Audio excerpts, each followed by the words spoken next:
speaking of Justin Waller, he had a question for you. His question was, has your view of the red pill community changed over time, and if so, how? And the second question is, when are you coming to Miami?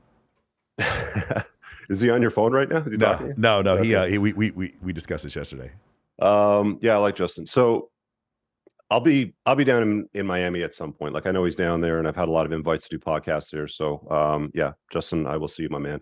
But my view of the red pill community. Okay, well, I'm gonna rephrase that. My view of the manosphere has changed. I view it as the mano swamp now. Yeah. I don't like it. I really think that it is primarily filled with people that aren't good men or good at being men.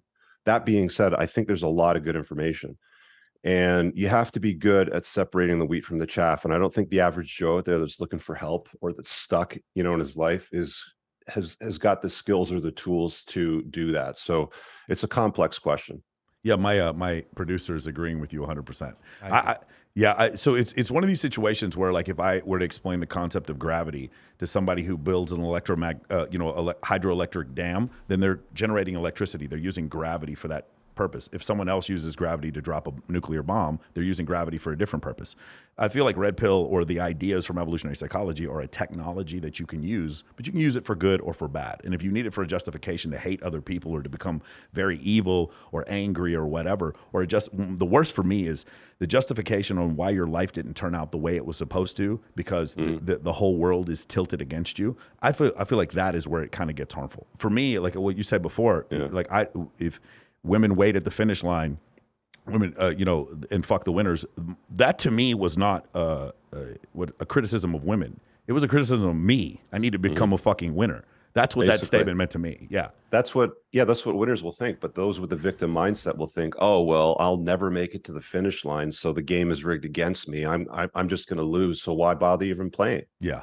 When you say this, are you referring to like red pill rage? Is that what you mean before? Because you said, I'm one of the things, I'm skipping to the end of your book, but in the last chapter, I thought I really appreciated, you said, let's not blame women for this. Like, I think it's just a function of natural selection. Women have to have a way to sort whichever men are alphas or betas. Now, I think there's an evolutionary mismatch. I think the way they choose, like choosing people who look like Post Malone is kind of weird to me, or Tekashi 6ix9ine. I think there's some sort of evolutionary mismatch here. But is that what you're talking about before when you say the mana swamp? Yeah. Where do you? I mean, this is a deep rabbit hole, brother. Yeah. Like, where do you want to start with the Mano Swamp? So let's go specifically into angry men. Or do you Okay. feel like there's some men that are like, I don't think red pill. This is going to be really controversial. I don't think red pill turns men misogynistic at all. I don't think anything that Andrew Tate says makes men misogynistic at all. Just like I Right. know, and there have been studies that prove violent video games do not make people violent. What I do Right. believe, however, is that people who are already misogynistic come into that community and then they're like, here's a justification for what I believe. Does that make sense? Yeah. So to the point of the angry guys, look, I mean, anger is a legitimate response in the face of injustice. It's okay to get mad. There's nothing wrong with that. But what are you going to do with that anger? Are you going to sit there and let it fester and grow within you and multiply? And, now you become this enraged ball of like red anger sort of thing? Or are you going to take ownership for the things that you can control and do something to, improve your situation? If you're angry because women haven't chosen you in the past and chosen other guys, well, ask yourself why, right? Because you're only here today because your dad, your great grandfather, your great great grandfather, you can keep going down the line, somehow figured out something that you're milling over right now that's not serving you, right? So the whole victim mindset bugs me. I've never liked it. Some people get angry when I say that, quitting is like, winners never quit and quitters never win, right? Mm. So there's lots of times in my life that I could have quit. There's lots of reasons that I could give you for why I shouldn't be here today or whatever, right? But I don't adopt the victim mindset, right? I adopted the winner's mindset, and I just learned to, like, I've always had that. I've never sat back and said, F this, we're done, right? Like, there's just so many guys today that haven't been given the skill set to deal with things like rejection, when women Yes. reject them, or how to do the work in life and have competency skills, like basic competency skills, right? Most guys wouldn't even know how to check the oil or change a flat tire if Mm. something happened to their car on a road trip.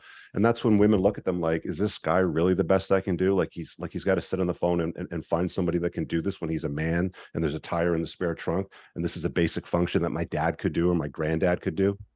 Yeah, you talked about that before. Like women would constantly be again another evolutionary. This is an evolutionary tool. Women would constantly be checking for the competency of the man that they're with. Correct. And I try to explain to people when we go to a plasticine Homo sapien, if a woman chooses the wrong partner, it's not I end up with a baby or I end up with a fucked up story or a crazy baby's daddy or whatever. You die. You are ostracized from the tribe if you picked the wrong partner. And so 10,000 years ago, absolutely. Today, exactly. not so much. And that's the Yes. difference. Yeah. Well, 50,000 years. I mean, Homo sapiens is about 300,000 years old. So 70,000 Yeah. years ago, you make that mistake and you die. We Yeah. came up, and I try to explain to people. So hominids are about 3 million years old. Homo sapiens about 300,000 years old. So you think of 300,000 years and then 11,700 years of agricultural revolution. In that point, we're now the apex predator on the planet and we can grow our own food, yada, yada, yada.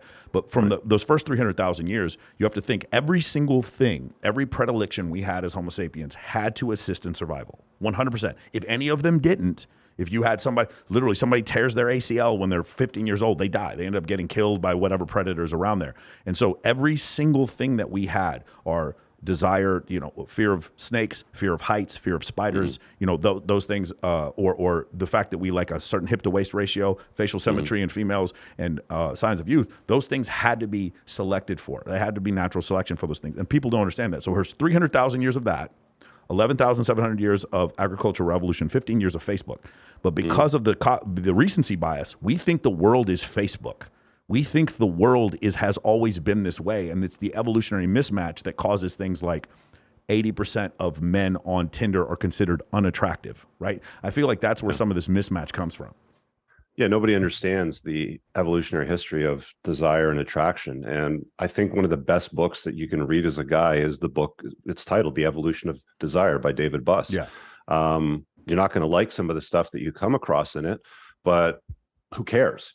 Like that's, if you have a problem with the facts, the problem is not with the facts. Yeah. So thinking like, you have people today that will get up in the morning and they'll think that their entire purpose in life is to go to school, get a degree, get graduated, get a diploma, frame it mahogany, go out and get a job, work for a guy, like all these things. And it's like, okay, the reason why you're only here is to scatter seed if you're a guy. And if you're a girl, the reason why you're here is to find the best guy that you can lock down.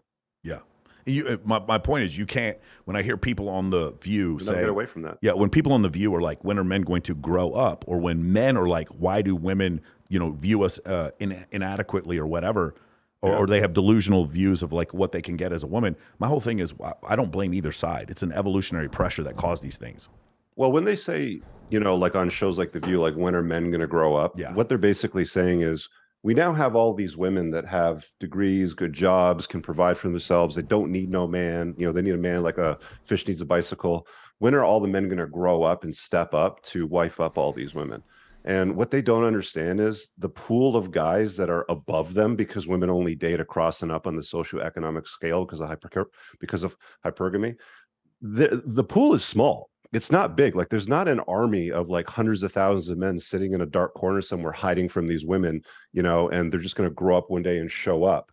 That's not how it works. They just don't understand the dynamics of it.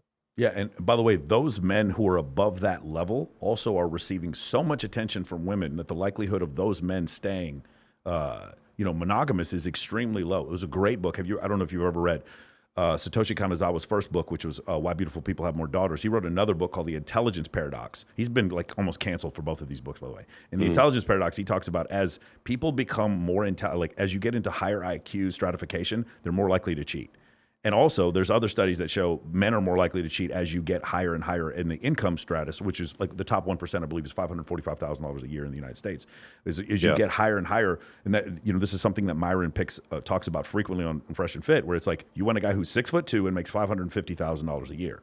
The likelihood of you getting him is low. The likelihood of you locking him down is extremely low. And the likelihood of you getting him, locking him down, and him not being with any other women is astronomically low. And this is just a function. And the girls are like, no, but it doesn't feel like that should be true. I feel like because I watched this Disney movie, I feel like I deserve this. And feelings that don't have anything to do with it. Yeah, so there's two things there. So I mean, first of all, a man's test of loyalty comes when he's successful. A woman's test of loyalty comes when a man is unsuccessful, right? So that kind of sums up what you just talked about there. The other thing too, with that whole like I feel sort of thing, I'm about to ruin this for you and your audience tonight. So I'm going to apologize in advance. But when you start paying attention to the language used between men and women and weaker sort of soy boy beta males, you're going to notice women mostly lead with I feel like. I feel like that's not right. I feel like there should be more like that. Intelligent men that lead with rational thought use words like I think. Okay. Also, beta males, soy boys, like the weaker sort of guys with a low T, they'll also use a lot of the I feel language too. So pay attention to that because you're going to hear it everywhere now. Yeah, no, definitely. The I feel thing was really big. I like to lead with I just read a study.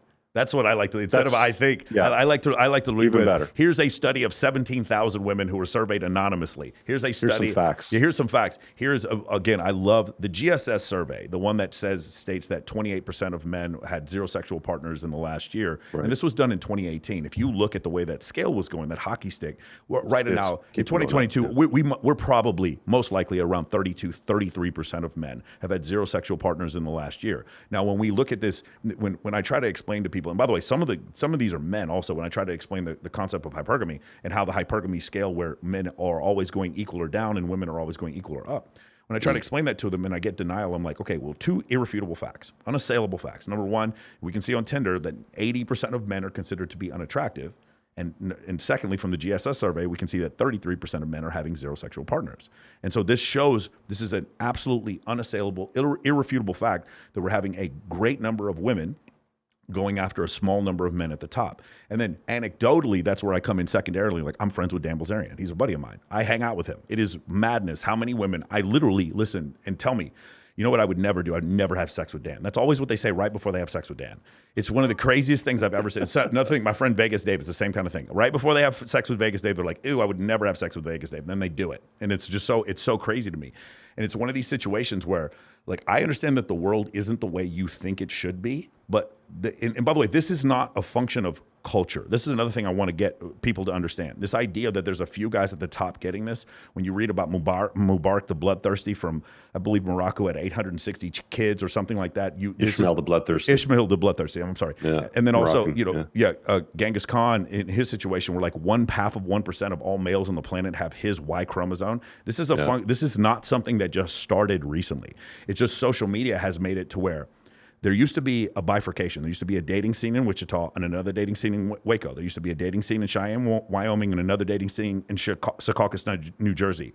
And now there isn't that anymore. Because of social media, they've all sort of pushed into this one massive dating scene. And the reason why I bring this up is there's this girl I used to know. I'm still friends with. Her name is Jojo Von Sathi. She's from Wichita, Kansas. She was a Hooters waitress there. She gets discovered, and she ends up flying out to Los Angeles, and she's the first girl I know, to my knowledge, she's the first girl to hit 1 million followers on Instagram. I met her when she was 19. And since then, she's just been traveling the world, doing these magazine covers. She has 10 million followers on Instagram. And my point was, there was probably an injury attorney or a cardiologist that lived in Wichita who was going to marry this girl. But she got pulled to Dan Bilzerian, literally Dan Bilzerian's house. And because of that, now we have this stratification that's happened where there's a few guys at the top who are showing signs of fitness, nice cars. They're able to be funny, the ability to network, all these signs of fitness in men, and these men are having incredible success. And then we have a group of men that are completely being ignored.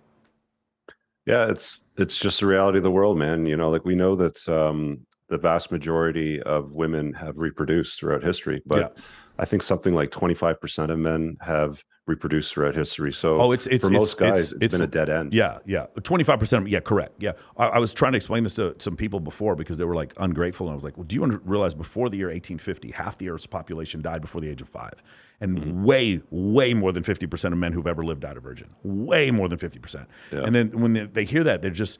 I had a friend of mine, a female friend. I kept throwing these facts at her, and her response was, "It's not my response. Your dick is not my responsibility." And I was like, "There you go. That's the proof of what I was trying to say before." And then in the end, then they're like, "Well, there's no good men." And I was like, I know 50 dudes who would go out with you right now, do anything you want, but because you keep seeing the dude with the Lambo, you can't.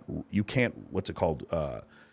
recalibrate to understand what's going on. And then you end up, next thing you know, you're 40 and you don't have a relationship. You don't have any kids. You don't have a husband. And that's the reason why.